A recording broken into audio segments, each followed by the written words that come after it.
Hello and welcome to NewsClick. Today we are going to talk about the appointment of Yogi Adityanath as the CM of Uttar Pradesh.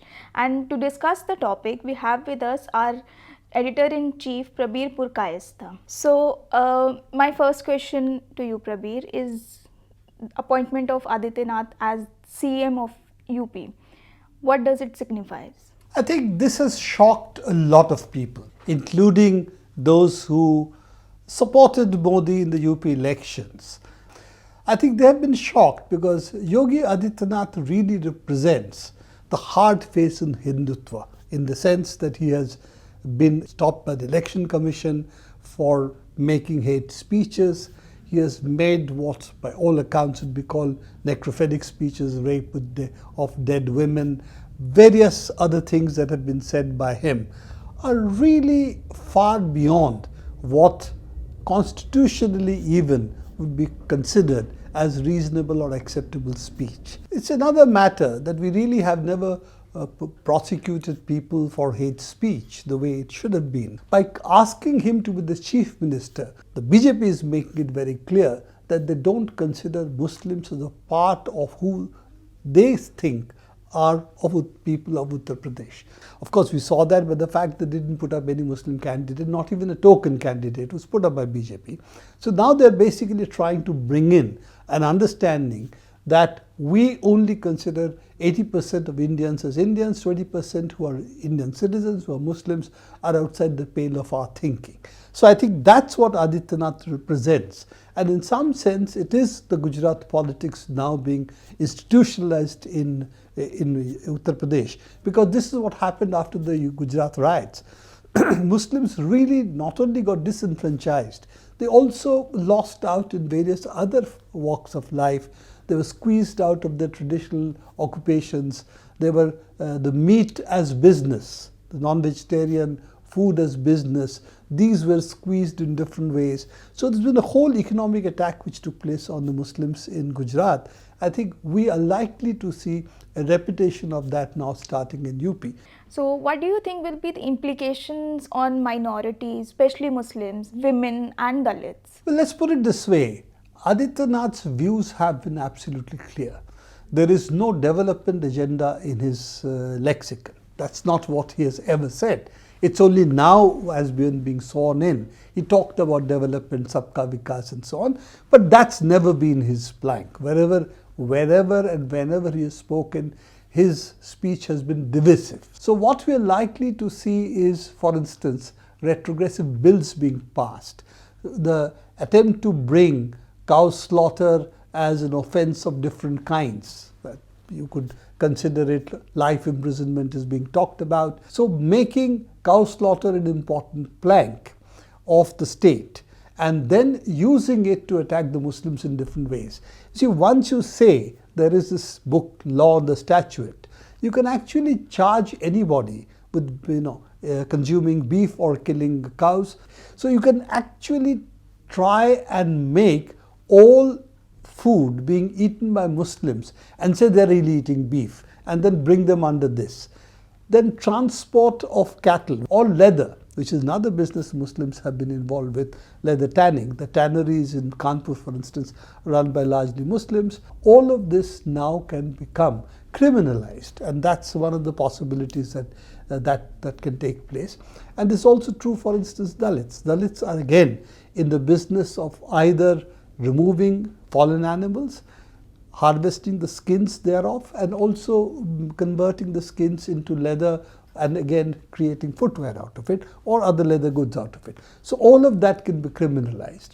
Then we have seen also that there is a discomfort in the RSS and the BJP which gets expressed quite often, that reservation should be done away with. So we are likely to see the start of reservations coming under attack, or everybody being given reservations, which would also lead almost to the same thing.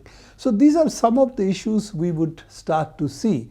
And let's also face it, that along with it, you are also likely to see what Adityanath and company would like the women to be, which is they should be in their homes, they should not really come out, they shouldn't work, they should be out of the workplace, they should not assert their rights. etc., etc. So you are also going to see a retrogressive picture of India coming out. It's interesting, that we differentiated India in 1947, that we are not like Pakistan, we are a secular country. What today Mr. Modi, as a Prime Minister and erstwhile Chief Minister of Gujarat, and Adityanath represent, is how to make India more like Pakistan. So really, what one of the poets of Pakistan had said, Fahmina Riaz had said, "Aap to hamare jaise nikle." So they seem to be more or less on the lines of converting India to a much more retrogressive and much more, shall we say, oppressive place for all people, not just for minorities, not for Dalits and not for women, but for everybody. Because at the end of it, very few people in the country would really agree with Adityanath, but he's going to now hold the country to ransom. The whole election campaign was built on the agenda of development, like Modi did in 2014.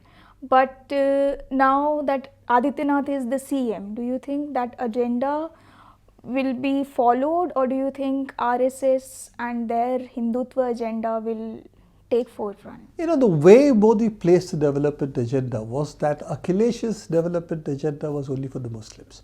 Otherwise, everybody agreed that Akhilesh had delivered development in UP. There were roads, there were pensions which went to villages, electricity was available in the villages much more than before.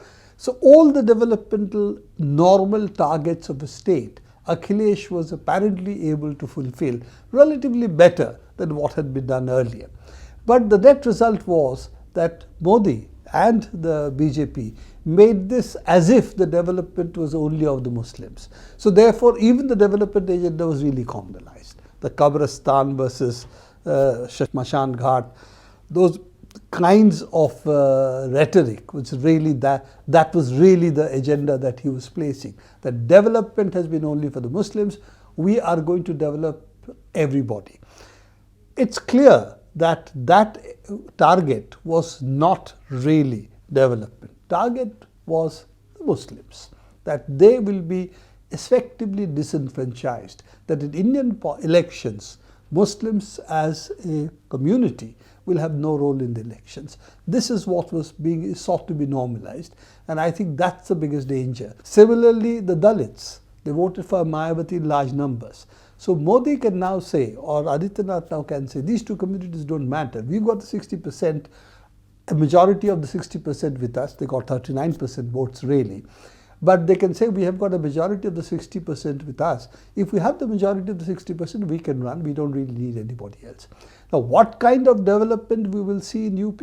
We have to wait and see. But it's clear whatever development takes place, it is going to be a development which will leave outside its pale these two communities. BJP didn't announce their CM candidate before the elections. Do you think that was part of the strategy? It is very difficult to see what the strategy is, or think into the minds of Mr. Modi and the others. So I would say, from all accounts, that this is not a surprising decision. They purposely did not want to disclose this before the elections because they thought the liberal reaction, the reaction of a number of people who are sort of middle roaders, who might vote for Modi because of the development plan, in spite of his communal rhetoric, that they would then think, no, this is real, and therefore Modi represents a certain kind of threat to the secular fabric of the country. A lot of the people who voted for Modi think that he's a doer, he's a go-getter, that he might have demonetized the currency note strongly, but doesn't matter, he at least could execute something. So there is this aura of a doer that Modi has, which people believe then should be supported in the hope that India will have a better future. I think a lot of them would have felt that no, if Adityanath is going to be the chief minister, that is not what would happen. So I think that was the reason they did not really declare his name beforehand. But in essence, it does not seem to me that this was something which was not calculated beforehand. And also they were talking about different OBC sections being given a part of the pie, and therefore not to declare a Thakur upper caste chief minister could also be a way of keeping certain OBC section with them. So we still have 2 years, almost 2 years of Modi government and now 5 years of Adityanath government. Do you think resistance to communalism will build up in our country? I think the three kinds of resistance we need. One is the secular democratic resistance, which has to be built, because this is not simply another political party. It's really an attack on what this country stood for in 1947 when we had independence, a secular democratic republic. How secular, how democratic, we can still discuss, but there's no question the intent of the people and the intent of the leadership at that point of time was to build a secular democratic nation. So that's one which needs to be protected, and the whole bunch of people who may not agree with this or that political party, but they will agree with the secular democratic content of our politics, who need to be brought together. Second is a very important part, is a cultural resistance, that what we are seeing is not just simply attack on politics. It's not an attack on the constitution, but it's an attack on the way we live, the way we want to express ourselves, what we eat, what we wear, what we can do, what women can do, what Dalits' positions in society should be, that they are full citizens of this country and cannot be oppressed anymore. So all those assertions are going to be under attack. So we need a cultural resistance to be built up which unites people. And of course, overall, we need the political resistance to be built up, irrespective of the agenda we may have, to protect these values and bring everybody together. I do not think India can be turned into a kind of, shall we say, Hindutva fortress, as Mr. Adityanath or other communal figures would like it to be. I don't think hate can win for long. And therefore, I do believe the resistance is going to spring up. Whether it leads to a different result in 2019, we have to see. But I do not think this can go on forever. This is an unstable short-term victory which cannot be sustained. This is all the time we have today at NewsClick. Thank you so much for joining us.